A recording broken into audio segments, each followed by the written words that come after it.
राजनीतिबाट यदि बाहिर बसेर सरकार डराउने कोही व्यक्ति छ भने त्यो व्यक्ति हो दुर्गा परसाई। चाहे केपी ओलीको पालामा होस् चाहे राजसपाको पालामा होस्, जहिले पनि एकजना व्यक्ति जो व्यक्तिलाई देखेर सरकार त्रसित हुन्छ।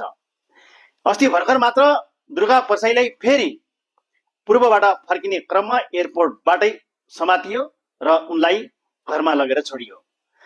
उनी पनि आफै अचम्मितमा परे कि मलाई किन समाइरहेछ, तर तीन कुनेबाट उता लागिसकेपछि बल्ल पुलिसले भने कि हामी तपाईलाई तपाईको घरमा छोडिदिन्छौँ, तपाईलाई बाहिर निक्लिन मिल्दैन, यो माथिबाटको आदेश हो।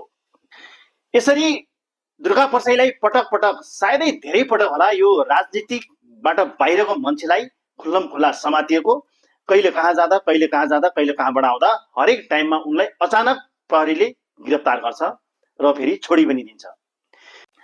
सायदै त्यसै कारणले होला उनले अहिले राजसभाप्रति आफ्नो आक्रोश पोखेका छन् र भन्न भ्याएका छन् कि गृहमन्त्री सुदन गुरुङले भर्खर 32 वर्षको उमेरमा नागरिकता लिएका छन् र अब आउने दशैंसम्ममा यो सरकारै रहन्छ, यो सरकारै रहँदैन।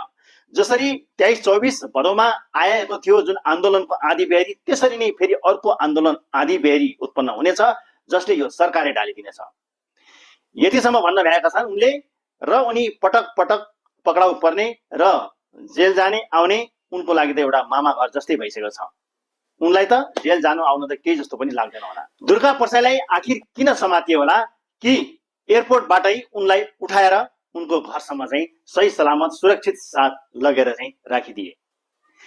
सोच्दाखेरि अचम्म लाग्छ कि मान्छे किडन्याप गरेर लगेको जस्तो लाग्छ, तर पनि माथिबाट आदेश हो, हामीलाई जे भनेको छ त्यही गर्छौँ, तपाईलाई सही सलामत तपाईको घरमा लगिदिन्छौँ, तपाईँ बाहिर निक्लिन मिल्दैन आज भनेर उनलाई एयरपोर्टबाटै पुलिसको स्कटिङमा राम्रोसँग उनलाई घर लगेर इज्जतको साथ चाहिँ छोडिदिनु भएको छ।